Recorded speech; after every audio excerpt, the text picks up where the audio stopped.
لیکن جب میں نے زمین پہ نظر ڈالی، آمنہ کے چاند کو دیکھا تو رب کعبہ کی قسم بے داغ نظر آیا۔ سبحان اللہ۔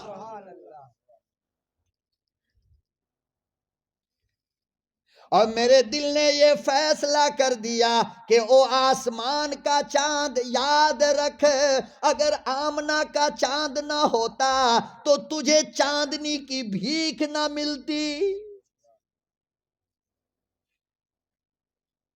تو میرے نبی کے حسن کا صدقہ ہے، تو میرے نبی کی صورت کا صدقہ ہے۔ اگر میرا نبی نہ ہوتا ستاروں کو چمک نہ ملتی، میرا نبی نہ ہوتا سمندر کو لہر نہ ملتی، میرا نبی نہ ہوتا پھولوں کو خوشبو نہ ملتی۔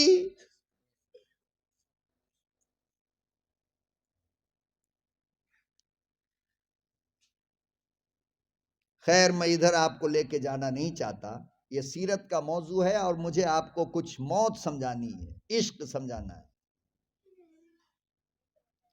تو آپ نے اپنے حسین چہرے پر، اور آپ کا بال بڑا بڑا تھا، کیا تھا؟ پیچھے بڑا بڑا بال تھا، او ہو اتنی خوبصورتی، اللہ اکبر۔ تو وہ جو چادر باندھا نا آپ نے امامہ کی شکل میں، اور وہ بڑی بڑی کالی زلفیں، اور وہ وائٹ اور لال دھاری والی چادر، تو اتنے خوبصورت لگ رہے تھے، اتنے خوبصورت، اللہ اکبر۔ پھر جمعے کا دن آپ ممبر پہ بیٹھے ہیں، پوری مسجد بھری ہے، نبی تقریر کر رہے ہیں، سب کو دیکھ رہے ہیں، سب نبی کو دیکھ رہے ہیں۔ وہ پیچھے والی صف میں ایک دم لاسٹ میں ایک بوڑھے میاں بیٹھے تھے، جن کے بدن میں بمشکل 14-15 کلو گوشت رہا ہوگا،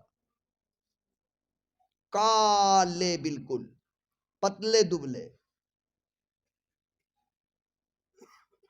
تمام صحابہ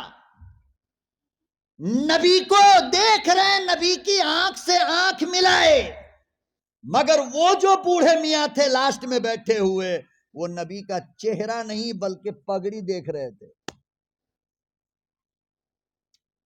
کیا دیکھ رہے تھے؟ پگڑی دیکھ رہے تھے۔ خیر، نماز ہوئی مکمل، نبی کی نظر پڑ گئی کہ کنٹینیو یہ خالی میری پگڑی دیکھ رہا ہے، چہرہ دیکھ ہی نہیں رہا۔ نماز کے بعد بلایا، کہا اے بابو ادھر آ۔ آئے تو کہا کہ اس کو کہا اتنا غور سے دیکھ رہے تھے، اس کو کیوں اتنا غور سے دیکھ رہے تھے؟ آپ کے پاس چادر نہیں ہے، رومال نہیں ہے؟ کہا یا رسول اللہ، میرے پاس تو چادر کی رومال کی فیکٹری ہے، میری کمپنی چلتی ہے چادر رومال کی۔ کہا پھر کیوں دیکھ رہے تھے؟ کہا مجھے چاہیے۔ نہیں سمجھو گے، بڑی بات ہے کیا؟ کیا کہا؟ مجھے اسی کو کسی نے کہا ہے اللہ اکبر و کبیرہ، کہ محبت عشق اسی کو کہا جاتا ہے، پیار اسی کو کہتے ہیں۔ کہنے لگا کہ مجھے چاہیے۔ اتنی بات جو کہا تو حضرت عمر ادھر کھڑے تھے سائیڈ میں، ایسا ہاتھ گھما کر کے پیچھے سے ایک گھوسا مارے کھینچ کے، تیری ماں مرے، اتنے زمانے کے بعد میرے نبی نے نیا ایک چادر استعمال کیا، وہ بھی مانگ رہا ہے۔ وہ بھی بڑا عقل مند صحابی تھا، جلدی سے شکایت کر دیا، یا رسول اللہ عمر مار رہے ہیں۔ اللہ کے نبی نے یوں پلٹ کر دیکھا، کہا عمر لا تضرب، ہرگز نہیں مارنا۔ کیوں مار رہا ہے؟ میں سمجھوں یہ سمجھے، تو بیچ میں کیوں آیا؟ اللہ کے نبی صلی اللہ علیہ وسلم نے اتارا اور اس کے حوالے دے دیا۔ اس نے یوں منہ سے لگا کر چوما، اپنے سینے سے لگا کر جو ایک جملہ کہا ہے، خدا کی قسم، آئے ہائے ہائے، ایک جملہ صرف۔ کتنی عقل اللہ نے دی تھی ان لوگوں کو۔ اللہ اکبر و کبیرہ۔ وہ صحابی رسول کہنے لگے میرے آقا میں مالدار ہوں، میری تجارت چادر کی ہے، رومال کی ہے، کمی کوئی نہیں۔ آقا صلی اللہ علیہ وسلم نے پوچھا پھر تجھے یہ پسند کیوں آئی؟ کہنے لگا میرے محبوب میں اسے لے کر گھر جاؤں گا، اپنی بیوی کو کہوں گا کہ اسے حفاظت سے رکھ، جب میری موت ہو جائے مجھے بازار کے کفن میں دفن نہ کرنا، اسی چادر میں دفن کرنا۔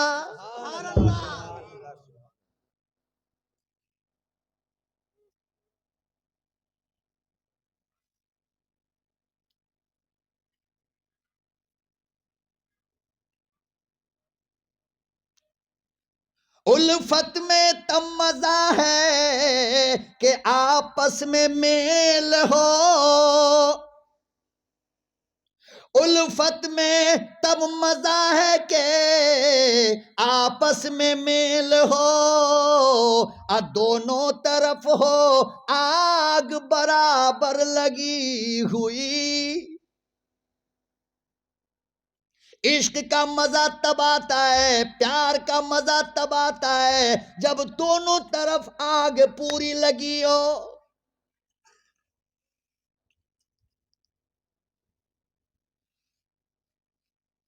امام الانبیاء محبوب کبریا حضرت محمد مصطفیٰ صلی اللہ علیہ وسلم نے پوچھا کیوں ایسا کہہ رہے ہو؟ صحابی کہنے لگا یہی منبر تھا، یہی مسجد تھی، آپ ہی نبی ہیں، آپ کی زبان سے یہ جملہ نکلا تھا کہ جس کے بدن سے میرا بدن سٹ جائے، جس کے بدن سے میرا کپڑا چپک جائے، جہنم کی آگ اس پہ حرام ہے۔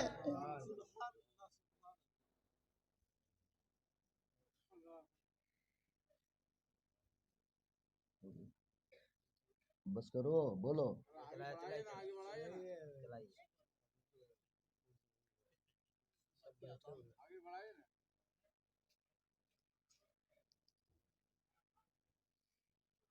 صحابی رسول کہنے لگے میرے بس میں کچھ بھی نہیں، اعمال کچھ بھی نہیں میرے آقا، مجھے ڈر لگتا ہے، پتہ نہیں میرے رب کا فیصلہ کیا ہو، لیکن آپ کی چادر جب میرے جسم میں ہوگی، میرا کفن ہوگا، پھر میرا اللہ جہنم میں نہیں ڈالے گا۔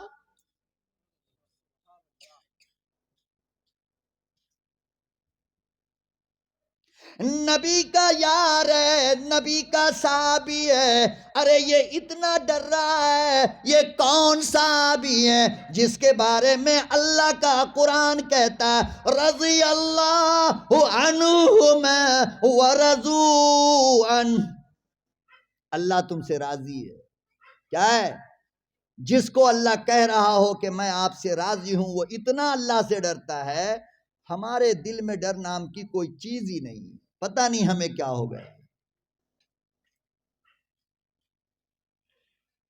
اس لیے میرے محترم بزرگوں اور دوستو، ہر وقت، ہر لمحہ، ہر پل موت کی تیاری کیا کرو، اور تیاری کا مطلب یہ نہیں کہ کاروبار چھوڑ دو، بیوی بچہ چھوڑ دو، نہیں، بلکہ ہر چیز کو حلال طریقے سے کرو، حرام کی طرف مت جاؤ، گناہ کی چیزوں سے بچو۔ اچانک جاتے جاتے کسی غیر پہ نظر پڑ گئی، نظر کو جھکا لو۔ فرمایا میرے بندے، جس وقت تم کسی لیلا کو دیکھ کر نظر کو جھکاتے ہو، پھر میں مولا تمہارے دل کے اندر ایسی مٹھاس پیدا کرتا ہوں کہ جس کو تم زندگی بھر یاد رکھو گے۔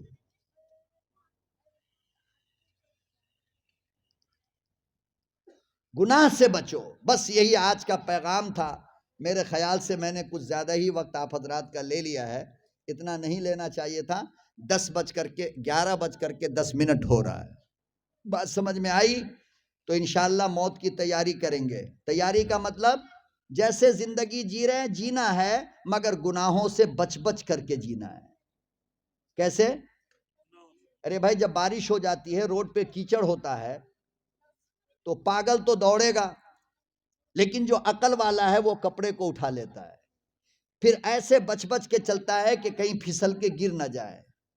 فرمایا کہ دنیا اسی کا نام ہے، اس دنیا میں جب تک ہو نا، بالکل بچ بچ کر کے جیا کرو۔